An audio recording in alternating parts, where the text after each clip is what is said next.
At 52 years old, I'm returning to Wudang for the second time to learn more Kung Fu and learn about Daoism.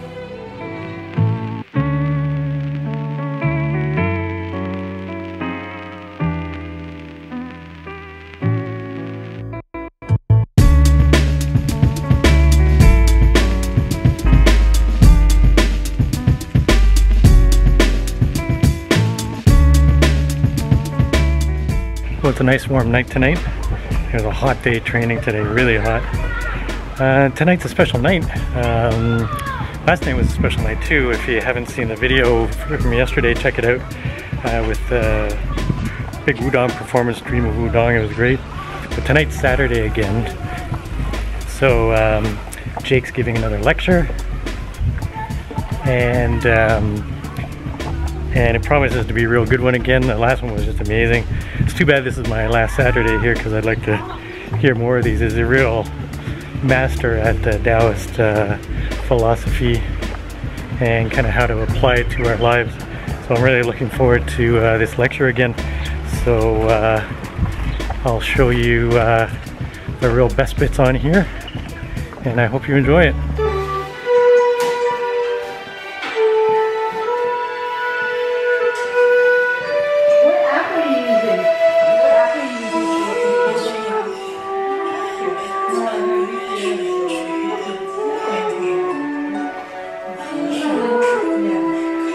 For today, I want to talk about the decline of the modern world. So every once in a while it's good to go back to a Dao De Jing explanation.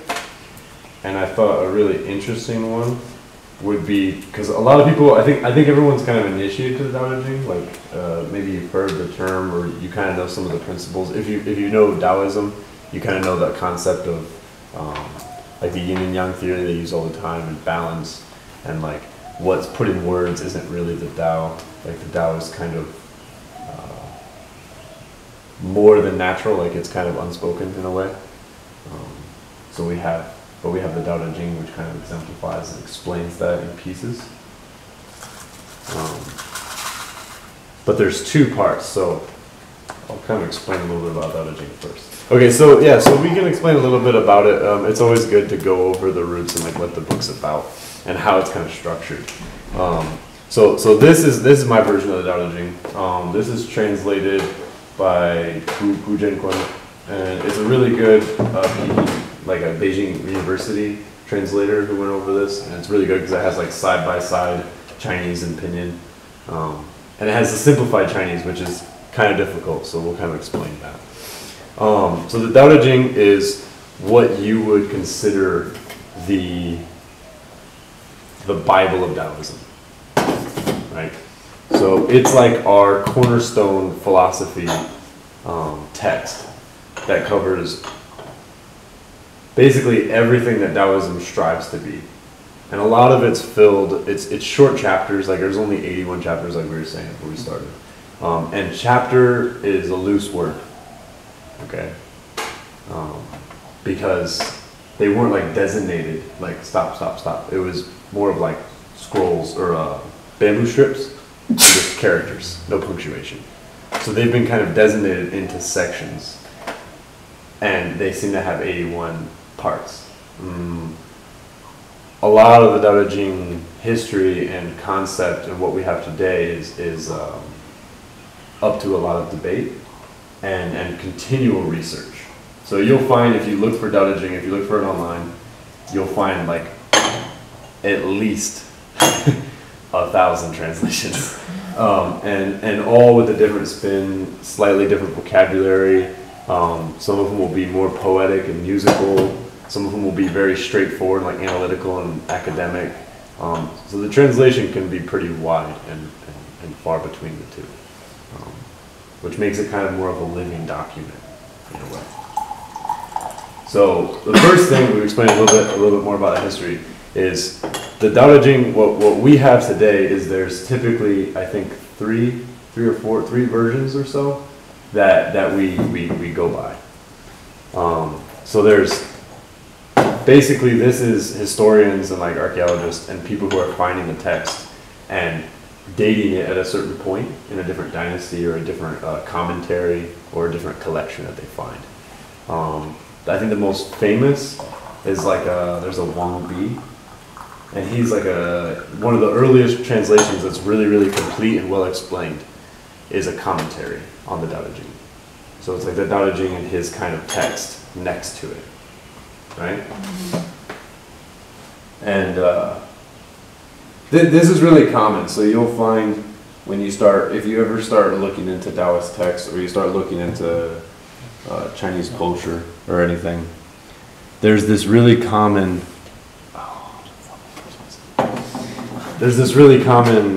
format that's used. So you'll find in some of the ancient texts, some of the other like classics, the canons, you'll find like this question answer type thing. So you'll find like the master interviews the teacher and kind of just answers questions and explains. You'll find this kind of. So the Dao De Jing is not this format, but it is kind of similar. Because the text itself, the original version of it, where all the commentaries kind of trace it back to, some of them more vividly than others, is they will, they date it back to the author Lao Tze. And Lao Tze just means like old master. It's not a name. There's a lot of different ideas of like, oh, who this person is in real history, and there's a branch of debate on that as well. Like, oh, he's a historian from this dynasty, or no, he has the same name as this Taoist practitioner later on. And so even Lao Tze is kind of like, they can't exactly pin it down, and different schools of thought like believe in a certain legend or a certain path. Is he kind of like Homer? I don't know a lot about that. Just like, so I don't know if I can make the right comparison. Okay. But he's just kind of, there's facts, right? But there's a lot of hearsay in the facts. Like some people are like, oh, well, the best record we have is genealogy.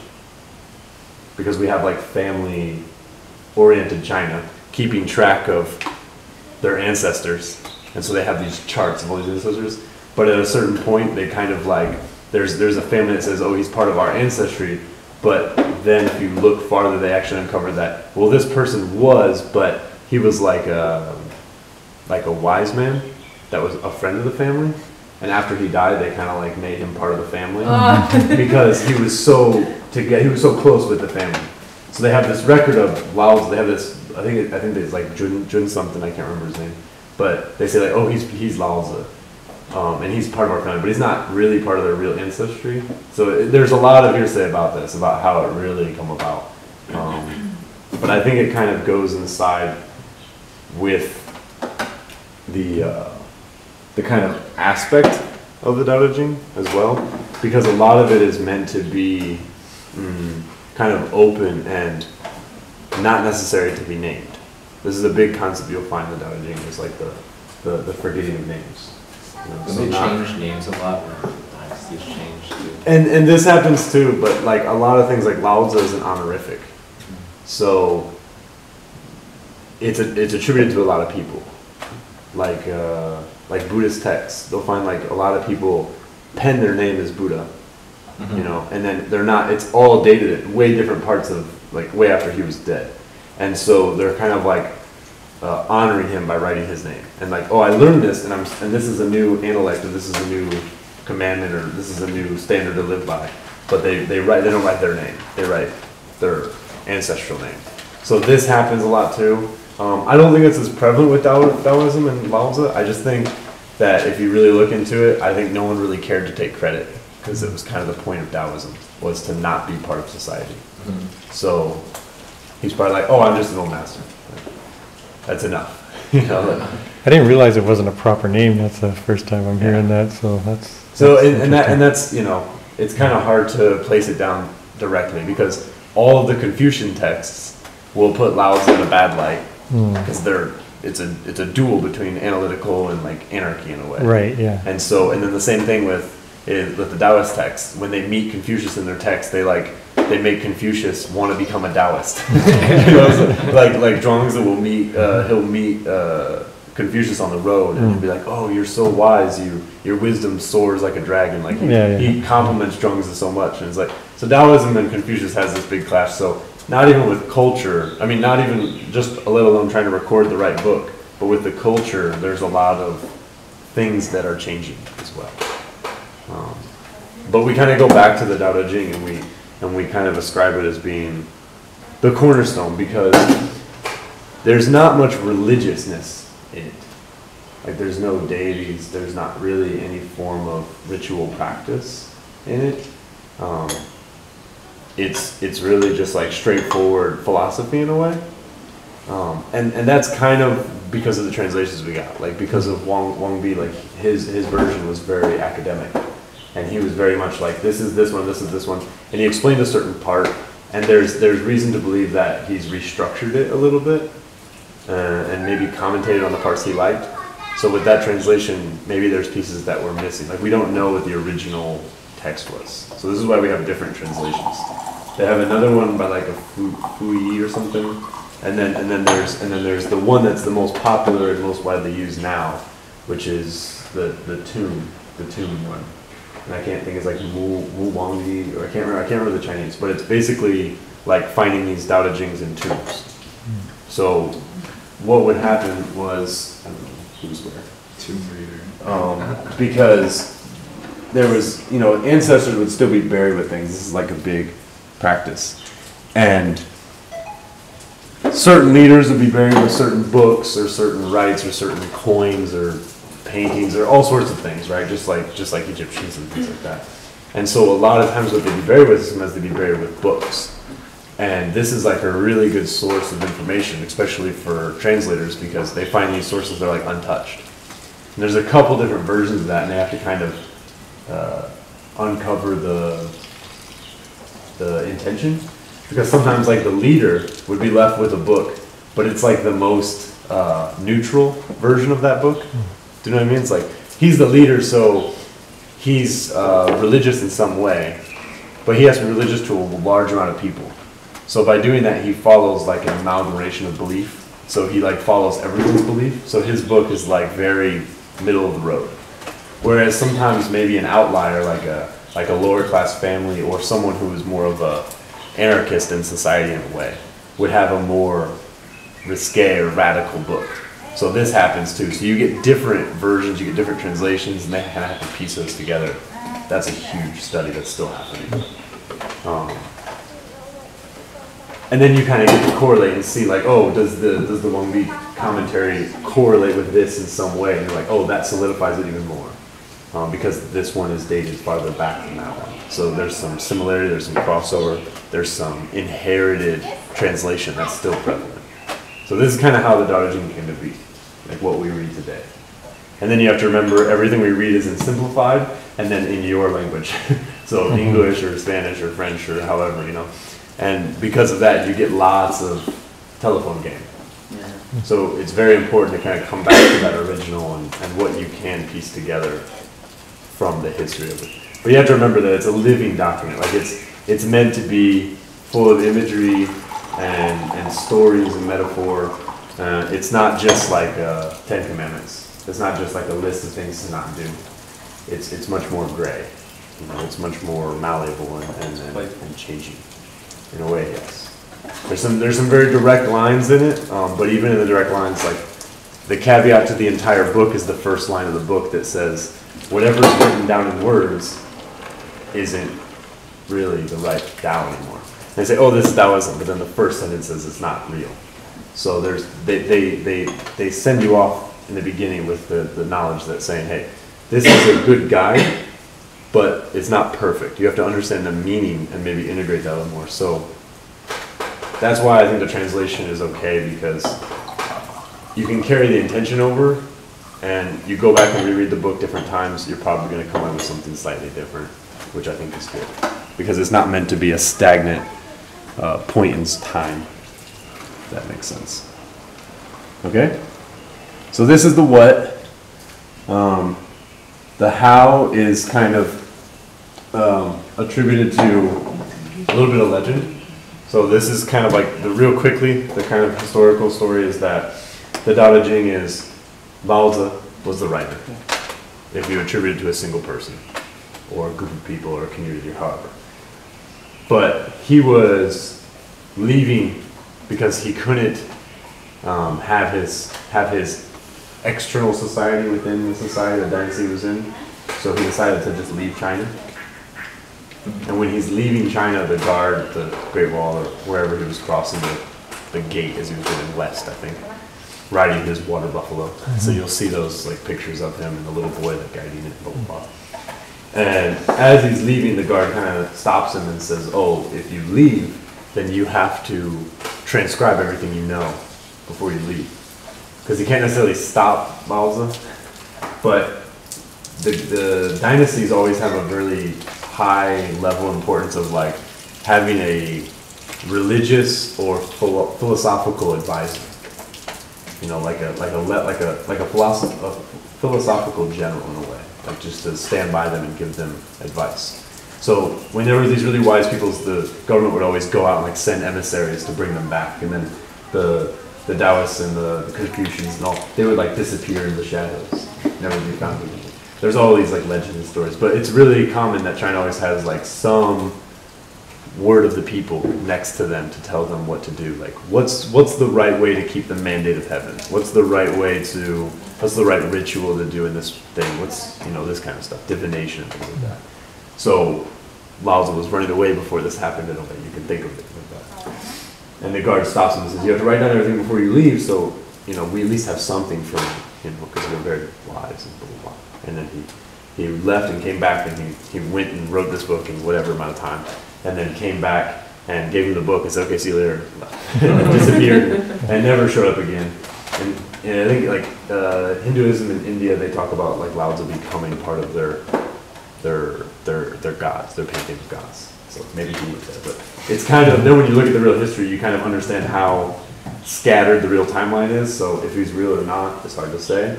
But at some point, this was transcribed and then collected and translated and commentated on and passed out. And this is what we have today. Is everyone with me so far? Mm-hmm. So that's kind of the why and the how. But just a piece of information, like what I've heard, but I don't know, I didn't read a book about this. But what they say is sometimes the guy who actually stopped Lao Tze, after he came to Wudang, went to the mountain and started to practice, and that's why the Wudang became so famous. Yeah. Mm-hmm. Also, the guy that stopped him became a Daoist. I think that one of the versions I've heard of that is that I've heard two, and I think that one of them is that the guard was Zanzanpeng, or he became the teacher of Zanzanpeng. Okay. That's the version I've heard of that. But I have heard that one too, but it's the same. It's like always like a mystical story. But so then this kind of became the highlight of Daoism, and then like Daoism was around before this. Like there was a practice, there was like this anarchist kind of, let's separate from society and return to our roots and kind of live naturally. There was this ideology already, and it was kind of something that was headbutting with Confucians and analytical minds and regular science thinkers, and like in a slowly evolving capitalist type world, you know, where we're living off of markets and things like that. So there was already around, but this is kind of like afterwards they said, oh yeah, that book, that kind of sums it all up. And then they kind of kept it, and this is kind of the philosophical window before they started adding in gods and adding in rituals and adding practices, which is really interesting when you read this book, because it's hard to say. Maybe there was a bunch of it that was about religiousness, and it slowly has been like edited out by commentators. It's hard to say, unless they find a version that's like, oh, this is the original, and they find like golden text. Well, I don't know. But I think it's likely that a lot of that stuff was added on after the fact, because that tends to be, especially if you read this, the chapter I want to go over today, ritual comes from like the stagnation of understanding. It's like the lowest level. In the Taoist book, it's the lowest level of being upstanding and righteous. It's the lowest level. So it's really interesting that now Taoism has all these rites and rituals and gods and pantheons I was wondering about that because when you go to the temples, there's all the gods and you can tell there's the chanting and the praying and stuff like that. Well, and but it doesn't. Some of the yeah. chanting is a little bit different. Yeah. It's a different. It's attributed to Tyson Laogen, so it's like it's attributed to a different kind of god. But there's a lot of the chanting is almost similar things like this, like a story about how stories and mantras about how to be better. Right.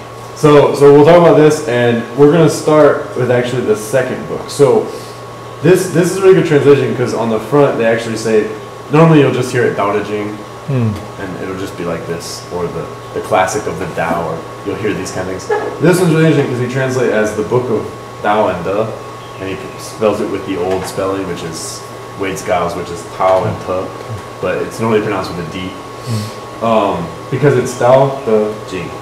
So the Dao, everyone's pretty familiar with, you know. This character is like the way.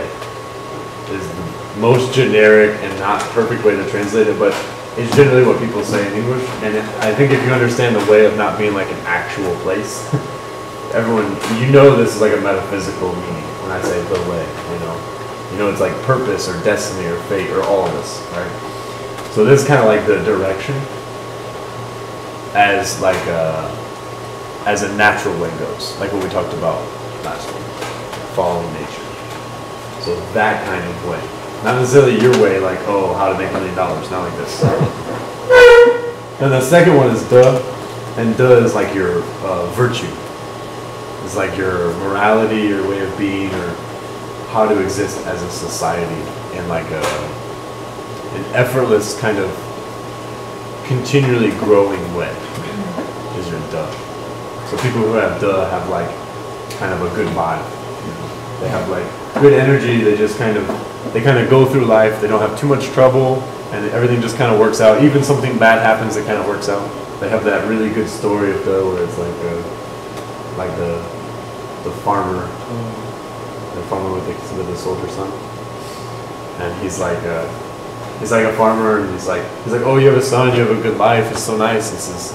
He says, you must be very happy. And the farmer says, oh, let's just wait, let's see. And then like a week later, the war comes in, and then they have to enlist all the able-bodied men, and they can't enlist the farmer because he's too old. So it's like, oh, you're really lucky, you don't have to go to war. He's like, oh, let's see. And next week they figure out his son is able to go. He just had his birthday or whatever, so they take him away. They're like, oh, it's so sad that your son has to go to war. He's like, oh, let's wait and see. And the son like breaks his leg the day before he goes. And he's like, oh, you can't go anymore. And it's like, oh, that's good. He's like, well, let's just wait. And, and his son gets infection, and then you can keep going. And it's like an old legend. But it's a really good method of like kind of waiting to see and not letting the time kind of like sway what you do. There's some things you don't really have control over, but the things that happen to you, you should have control over yourself in a over exerted way, like just kind of a natural, effortless way. So they talk about like Wu Wei, and they talk about things like this. De is the main aspect of that. It's kind of like being able to just be virtuous and upstanding, even when it's difficult, because you know that there's some kind of balance, not in a karmatic, like Western religious type sense of balance, but you know that if it happens, it happens. Okay, it's enough. So there are these two books, and so the first one just like the way, what's natural, what's not natural, what's good, what's not good, why not good, like kind of answering this like layout of the framework of how to walk this path. And the second half is like on an individual basis or on like a society basis, what do we do? Like war or not war? This kind of stuff. So the section that I want to talk about, which we're going to jump around, but if you do have time, it's really good to find one to read. I like this translation. There's a lot of good ones out there too that are different. But it's good to sit down with every once in a while. It's very easy to read. Some of the chapters are a few sentences. Some of them are about a paragraph. It's very, very straight through. But not that it's too simple. It's not easy. It's laid out well. That's about it. So the first one that I want to talk about is chapter 38, which is the first chapter. If you were to divide it up, it's the first chapter of the. Yeah. Oh, and then real quickly, just to say, like Dao, De, and Jing is just like classic or canon, or like the collection of works. So it's like the canon of Dao and De. Kind of this. That's why we call it Dao De Jing. It's not like the Dao of Jing. and again, like when you talk about the translation, it's always kind of how they've broken it apart and how they've categorized it. Where you put the punctuation in a sentence that never was written with punctuation in the original scripts they find makes a big difference. But the people who have translated it, I mean, you kind of just have to trust. Stay up to date and read different versions so you can see why they came up with what they came up with. Because where you put a comma, where you put a period is important.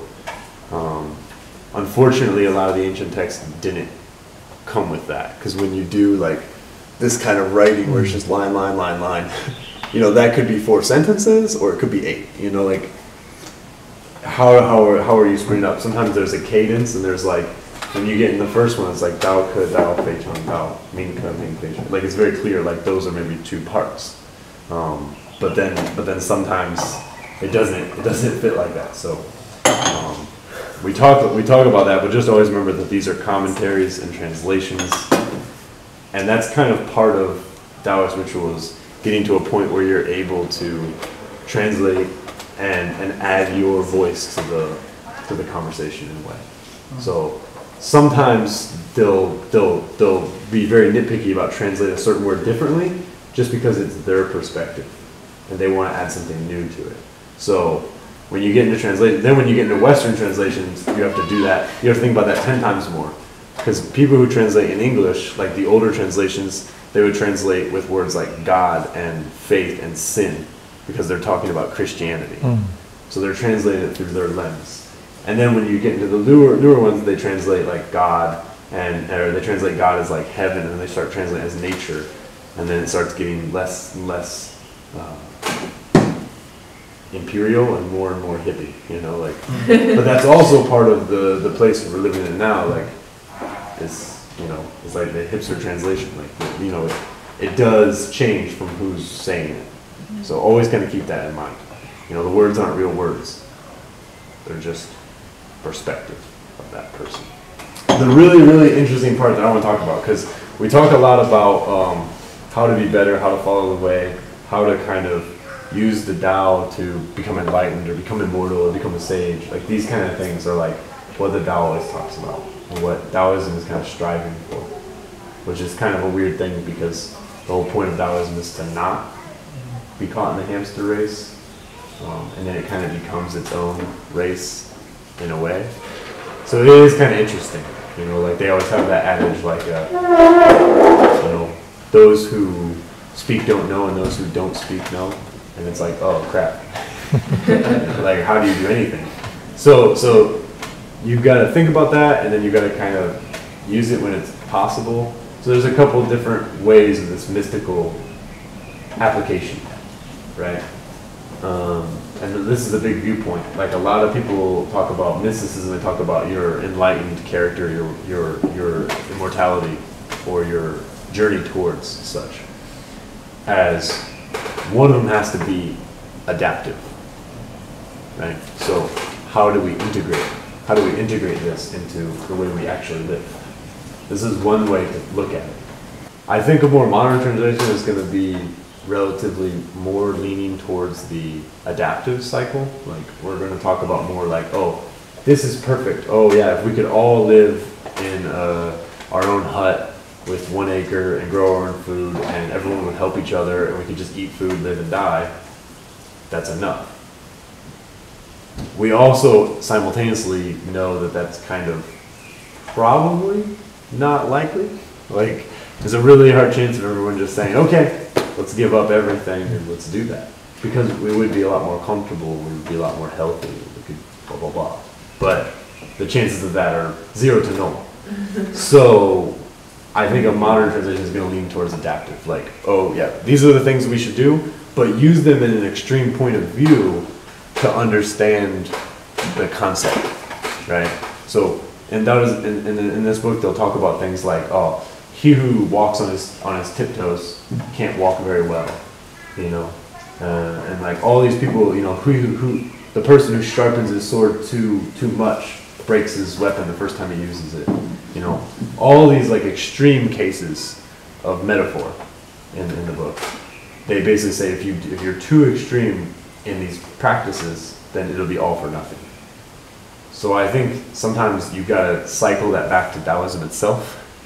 And I think adaptive fits that, because you have to say, oh, we can't be too serious, because you're also lost if you're too serious. Does that make sense? So I think I think it's more agreeable to be more hippie and hipster with it, but we should understand that there is a reason why we have ritual, why we have these practices. So that's what we're talking about. Okay? So now we'll talk about it. So with this one, so it kind of starts off with that. Like, I'll read this in English real quick. So like we talk about with the words. The first thing it says in this translated version is a person of the great virtue of De, right? Does not claim to have any De. That way they're actually of real De. Right? Like if you're not talking about it, you actually have it, because you're not talking about it. But that's like a false positive. Like you can't just not talk about it and pretend you have it. It's still technically talking about it. So it's like a tricky thing, right? But then they say, conversely, like if you think about this in an extreme way, they say a man of the small De, like just a little bit of good things, he always holds fast to it.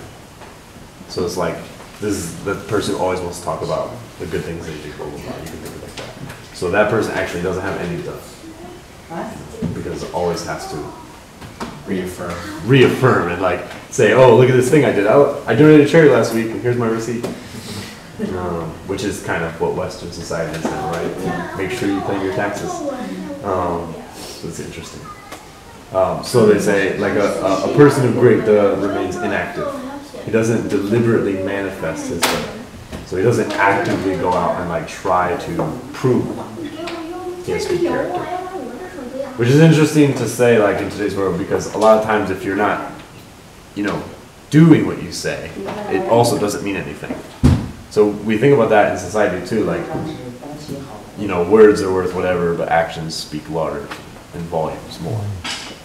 So you do have to kind of remember that we talk about this kind of stuff, but it can't be always literal, because sometimes action can be good as long as it's not like maybe public action, you know, like you don't always have to claim it, which is a big problem with social media. But even this is kind of going a step farther and saying like they remain inactive in general, even without words. This is kind of, it goes back to other chapters too, and they pretty much talk about like, you know, the virtuous person only takes care of that which they can see with their eyes.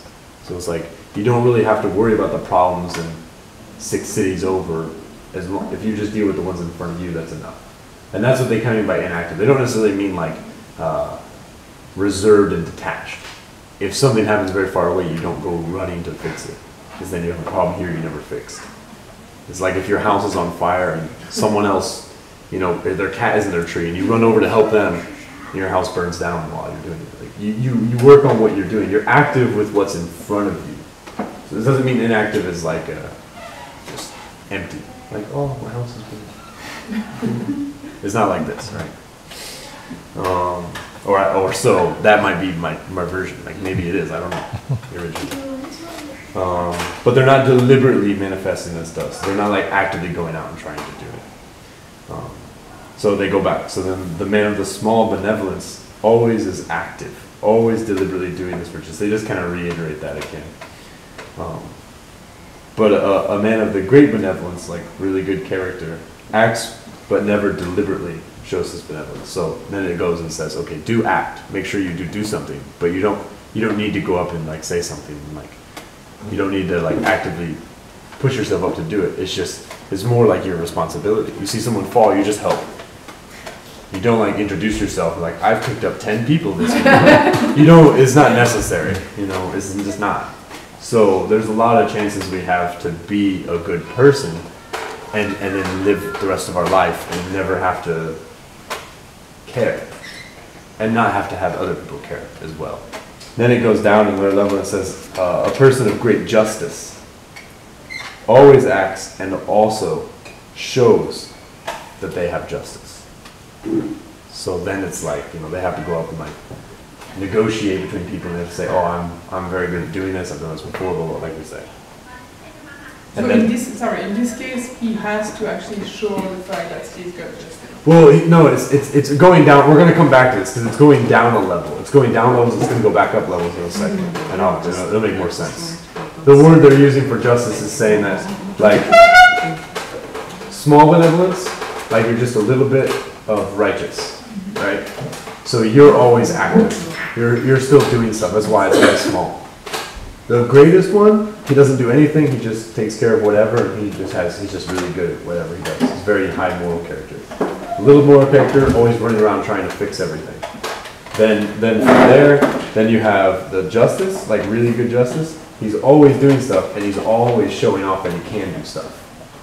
You know, which is, I think, where most, you know, good Samaritans live in today's world, because as society, that's kind of maybe the highest level you get to. Within a public sphere. Well, like with social media, you have a voice. Right, so you have a voice, so you have justice, you can do things, but you also have to constantly prove you can do things. So it's, reach a larger audience. Right, so it's like you have this, it's a good thing, but maybe the janitor that just helps people randomly is a better moral character, because he doesn't get anything in return, but you also don't know his name, you don't know anything about him. No one even knows him outside of the people who have met him. So it can't help more people. Right. But his level is much higher, is what Daoism is saying. Okay? And then lower than that, then they say a man of rigid rites, so like rigid ritual actions. He acts, deliberately shows and even they go real far and they say something like, he even rolls up his sleeves to force people to do these rituals when no one listens to him.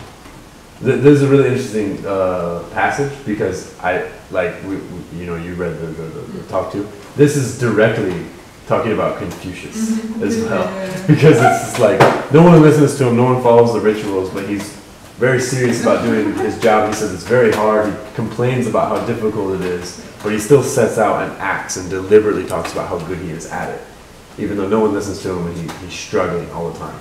So actually, Lao Tze was making fun of Confucius. I would think so. I would think so with this passage. That's not really Daoist. But that's kind of the point, right? Like, No, I'm joking. what is this? But this is a really good point, because even if he's not talking about Confucius, it is kind of like that. Like, you know, you think someone who doesn't do anything but always helps. Someone who always helps but always tries to help. Someone who always helps but always actively looks for something to help. Then someone who follows these rituals like, oh, they need to help, they actively help, but it's also difficult for them to help. So they exert themselves by rolling up their sleeves to do it, and then they have to prove that they're doing it at the same time. So like, you know, someone gives you CPR and then leaves, and you just always think, oh, I'm so glad I can still live because that random person saved my life. And then one person saves your life, and then, you know, you take them out to dinner, and then you remember their name, and that's like the next level, right? And then someone saves your life and also goes around and tells everyone that they saved your life. That's a lower level, right? You can imagine that person in your head, and he's like, yeah, he saved my life. He's kind of a jerk about it though, like he's always bringing it up, you know? Like, you understand that's a lower level person, right? Then you have the person who, like, saved your life, barely saved your life, maybe broke your ribs while he's doing it, and then talks about how perfect he did it all the time, and like you have to deal with it because he saved your life. Like, he still did it, but you never mention his name to people. You're like, yeah, I almost died once. You don't really mention it because like you don't want to talk about that guy because he's kind of crazy. So it does say, like, in a more maybe pessimistic way the first time you hear this, okay? So then it says, therefore, like, because of all this, virtue is only present after you've already lost the doubt. You already have no doubt. Now you have virtue. Okay? It's going to get more confusing. Then after benevolence arrives after you lose virtue. Then after you lose benevolence, you have justice. Then after justice, you have ritual and rites. And after the rites, it says, thus rites result from the lack of loyalty and good faith. And the function of this is the beginning of the great disorder, like the collapse of modern society. And then it says foresight, like that thing we talk about, like being able to understand the way and see into the natural world and blah, blah, blah. It says, this is only the, I like this is only the flowery embellishment of Tao, as well as the beginning of ignorance. So it's saying, like, just because you understand something and you can see where it's going to go, this is actually like the easiest way to tell that you're a stupid person, basically, is what the Dao De Jing is saying, right? Mm-hmm. Because just the fact that you have to point that out implies that you originally didn't know, right? So this is kind of where we talk about a lot of this in Dao De Jing in the beginning. And talk about how, like, just because you understand what's beautiful, now you've created ugly. And because you see black, now you see white. And because you see what's far, you see what's close. Like all these contrast similarities of relationships. We talk about this in the Dao De Jing. It's very simple at the beginning. So we just talk about yin and yang. We just talk about black and white, this kind of stuff. Masculine, feminine, blah, blah, blah. And it sounds very nice. And then you get to something like this, and it's kind of depressing. Because now they're basically saying, the reason we have high character in the world is because we're already broken. So we need high character. We need morality. We need virtue. Because we already don't have the way. You know? And then it's like a stagnant path from there. You don't have the high virtue, now you only have benevolence, like charity. You only have good nature, intention. And you don't have that, you only have justice. You only have, this is wrong, this is right for everybody, this is the fine, this is good, this is bad, you go to prison.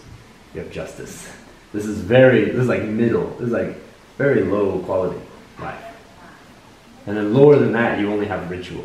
And I think this is probably where real legalistic society lives in right now, because we're not really living in like a justice era, you know? Like justice is case by case. Justice is like very long and not pretty and not equal and not fair. Ritual is equal. Ritual is supposedly fair. Unfortunately, we've lost our way. We've done all this stuff, and we're not babies, you know, anymore. Like a baby is full of Tao, and then you teach it right and wrong. Now it has ritual. It's all broken now. So we always say, go back to the baby body, go back to the baby mind. This is why, because before the baby, even you have a chapter, I think it's around this one or before, I can't remember, where it says like to be how much disparity is between yes and no, and how much confusion is between good and bad. You know, what's good, what's bad, and let's have the rest of our lives to talk about it, because we'll never agree exactly, right? So how much disparity is there? And it says, and it goes on. It talks about how troubling the life is, and then it says how good to be as a baby before it's even learned how to smile. So it's basically saying, like, before anything even happens to this baby, like literally out of the womb, that's the best mindset to have. Because you don't know anything, and then the first time you smile, you're already broken. It's gone. Game over. You know, it's the end. So Daoism paints this really pessimistic picture in a sense. But again, you have to think about it like this is also the way to go backwards. So it's like that. Like we don't really deal with issues until they deal with us. That's kind of like Daoism. So the ritual, if you just follow the ritual, you follow the ritual, and then there's certain aspects of it that find a way to trouble you and make you consider it more than you did before. And I think sometimes that experiential learning is categorically and fundamentally and exponentially more useful and qualitative and real than the random person on the internet giving their opinion about everything, because it comes from something you experience, right? So this, when of course you have opinion. They have another chapter they talk about like the good leader doesn't have to try. He doesn't need to deliberate and show his cards and like command people to do things, because he leads the country in like a carefree way. Doesn't mean he's doing whatever he wants and leisurely, but he means that if there's a conflict that arises in a naturally balanced place, loyal people stand up, you know. But the guy who's running around trying to fix all the potholes and do everything himself, because he's deliberately acting and being benevolent all the time, when something bad does happen, no one puts any effort into fixing it. Because they know, oh, that guy who's running around doing it all the time, if I start doing it, he's just going to come over and redo it anyway. So why try? Because he's doing it all. So you have this kind of idea that if you had a bad leader, it's natural for people to revolt, right? But if you have just a leader who just guides in a very natural way, when something bad happens, people will step up to help him. But I think one step, then the next one. Okay? We solved all the world's problems? I think so. Sure did. At least for this room? Yeah. Yep. It's like that, you know, just one room at a time. And then you don't need to go online and talk about how bad everyone else is. Just one room at a time. Just how bad we are is enough. Cool. Thank you, Jake. Thanks. Okay. So if you have some time, it's worth a read. You can check out some of it, like go through the Dao De Jing. I think it has like a good guide. Okay? Awesome. Okay.